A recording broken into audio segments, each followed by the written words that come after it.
All right, Steve. Hey, got new stuff this time, Steve. We do a little bit more excitement and energy in this one.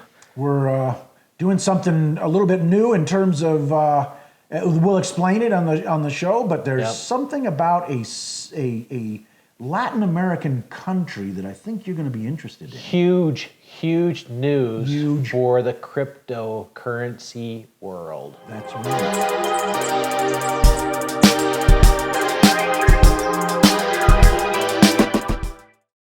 Well, hello, Steve. Hey, Steve. Welcome to the Steve and Steve Show. I'm Steve Wastenberg. And I'm Steve Walsh. Hey, smash that like button when you get a chance. You know, we'd really appreciate it. Make comments, right? Yep, exactly. We had some good comments last week. We did get good comments. Thank you for those that did that. We're going to give a couple of things out, housekeeping things. So this will be our last video that we publish on Sunday.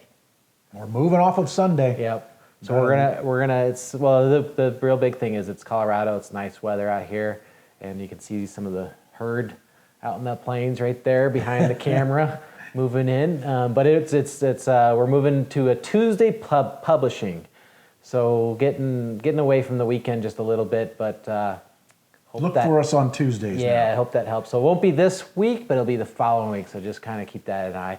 The other thing we're going to do is we're going to start talking about off-topic news or current events that maybe you just don't see in the mainstream media as much. Yep.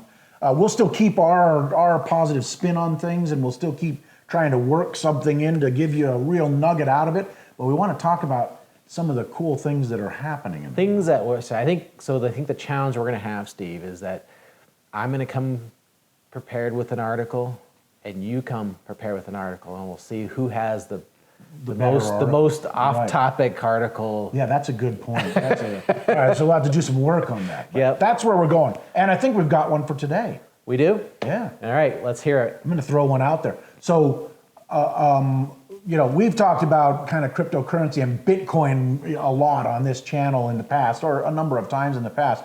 And it's been in the news lately as people saying, oh, this is a total scam, or others saying this is a means of mafias and drug lords to spend their money, all the normal stuff you hear. But something happened this week that the folks that like Bitcoin have said when this happens, it's going to be a big deal, and it happened. Do you know what it was, Steve? Mm-mm.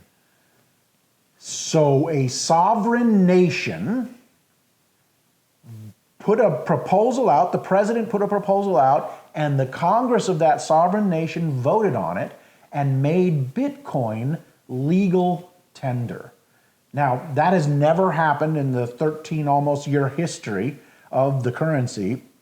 And legal tender has always been the money of that country, and often more recently, the dollar can be legal tender. But the country of El Salvador in Central America came out and put in and voted in Bitcoin as legal tender.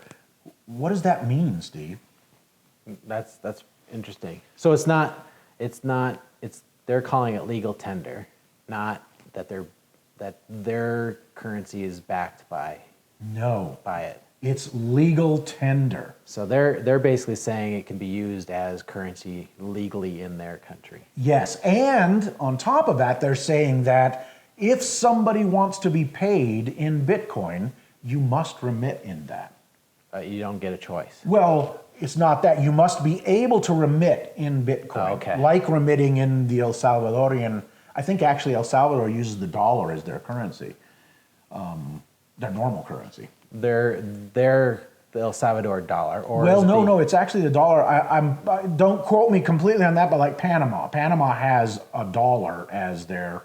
But it's a Panama dollar. No, it's the dollar. It's the U.S. dollar. U.S. dollar. Interesting. Yeah. I remember when I was there for a long time. Whenever we got stopped by the police because, they said our light was out. Our light was never out. You had to pay them in a $20 bill. U.S. dollar. I went to Puerto Rico and they took U.S. dollar. Yeah, same kind of deal. Yeah. But Puerto Rico is a U.S. territory. It's true statement. True statement. But Panama wasn't, and there was something because the El Salvadorian. If I'm getting this correctly, the Salvadorian currency kept on deflating and changing. They just went to a straight up just dollar using the currency. dollar. Yeah. So they There's the in there. currency. So El Salvador. So it's Bitcoin now, and the U.S. dollar, dollar yeah. is their Yeah. trade. Do they have their own dollar system? Gosh, Probably a should peso have of been. some This is what happens when we do the news and you're not completely prepared for it. But let's stay focused on legal tender. What? I mean, right, so legal tender. So basically, That's they're huge. mainstreaming Bitcoin into their country. Right? So you Absolutely. can go to the local convenience store, the local grocery store, mom and pop store on the corner, pick up some milk, eggs, some cereal, and pay in Bitcoin. Yes, you'd end up paying in satoshis, which is the dollar. I mean the fractional denomination The of denomination of Bitcoin that I can afford. Yes, satoshis. There's 100 million satoshis to one Bitcoin, so you never have to pay or invest by the same token in a Bitcoin. So- I so wanted to let's- say this: let's- not only does it the mom and pop store, Yeah. it's actually there's a picture of this what they call in Spanish an ambulante or what a cart like a food cart that is just rolled on and it Yeah. says we accept Bitcoin. Oh, that's pretty cool. It was pretty neat. It was pretty neat. I, to see. I think what I like, the interesting part, right, is from a tourist aspect. So we can get on an airplane, go to El Salvador now. If they let us in the country, they let us in the country now. They will absolutely. Well, Yeah, with the especially if you have Bitcoin. pandemic and the COVID, No, yeah, are they you can open? go. Yeah. So you could go there and you don't have to do any currency exchange. They're going to No. say what Bitcoin, what the thing is in satoshis, how many satoshis for that can of pop or the beer, and you have that relationship. It's like, oh, I get how much that is. And not only that, you can literally pay for it with your phone right there. So there's a country, I'm a third gonna world use country. my watch. You could use your watch. A third world country that now has basically said to the world, and by the way, the IMF, the International Monetary Fund, Yeah. came out quite quickly this week and said, we're not certain that this is legal or good or, I don't even know if they used the Well, word I moral. don't know if the legal thing is. I mean, who cares what the international money? I Fund is? totally agree with you, but the If fact that if a country says we're going to do this, We're a they sovereign nation, Exactly, they right? should be allowed to do what they But want that, to do. but what I think that does is that exposes the International Monetary Fund and thereby a lot of the central banks around the world feeling some sort of a threat. Yeah. By the way, immediately after El Salvador started talking about this, Paraguay, Argentina, and Brazil. Imagine if Brazil decided Yeah. to vote this in and make legal tender. Now we're talking about a second world country. I mean, this thing could just So light up. Brazil, they speak Portuguese. They do speak not Portuguese, Spanish. Brazilian Portuguese, yes. How do you say Satoshi in Oh, Portuguese? that's easy, Satoshi. That's So, but that you just listed off a bunch of South American countries. Yeah. So what if it was like the entire South American what if? economics there? Except for Peru right now, which is looking like it may be heading down a road that is very no interesting. return to Yeah, I Peru. hope not. Oh, I pray to God that no, but That's interesting. So you got basically the first domino has fallen. I on think that. so. I really do. I That'd be think cool, so. man. That's cool. That's exciting. It's so exciting. It's So like- what did you see when that announcement? Did you see a bump in the value of Bitcoin? Bitcoin went up. Yep, Bitcoin went up, and then when the IMF came out, Bitcoin, went down. So but some confusion. we're not talking about like a huge move. I still think there will be quite a few large moves. In my opinion, it's a great investment opportunity. I just go back and I think Bitcoin right now is just under 40,000 in a Bitcoin, right? Actually, it's about 35 last I looked. Okay, it bumped up to 36, 37 when Yeah, I it did. saw, right? 38 even. Okay, so it's between that $35,000 and $40,000 Yep, a Bitcoin, yep. right? I just remember 9 months ago, it was below $10,000. I know. So it's in a very short period of time it can move. Yes. Either way, it can move because It- about a month ago it was at 60. So It can either move way. either way. It can. It was actually at 64, so it can move either way. But if you look at it over its almost 13-year life, the trend line is literally like this. Yeah. And it drops hard, and then it'll go up, and then it'll drop hard. But most of the time, in fact, there's only been one time so far in the 13-year history where it dropped below where it had gone. So it's always been, it goes up, and then we say lower highs and higher lows in the trading world. So it's going like down and then up and then down and then up. But that low line has always been like this, except for one time where it did dip down. We may get it again where it dips down below. And frankly, I hope so. I hope the thing goes to, I probably smacked my mic right there. I apologize. I hope it drops to 25, because I'll just buy more. dollar cost average. Dollar cost it's average. It's there's two terms that I like to phrase when it's going down. It's either we're going to the dip, or it's a falling knife, and I'm hoping it's a dip. Yeah, well, if it is a falling knife, well, then you just buy more when it gets further down. In my humble opinion, not financial advice, but the idea is, if I'd have done that from the very beginning, the average return on Bitcoin over its almost 13-year history is 200% a year. Show me another asset. Right. But the key to buying regularly, right, is that you do get that dollar cost averaging working for you, so you don't have to worry about timing the market. Because I get hung up and I was like, I missed my opportunity. Well, that's not necessarily the case. It's a hard thing to do, to time that. Yeah. But anyway, I mean, the point of this little news thing is this is historical. Yeah, it is. And it wasn't very reported. You may comment on our channel here to see if you had heard about that before. Yeah, just one word comment. Heard about it. Yeah. I guess that's 2 words. Heard.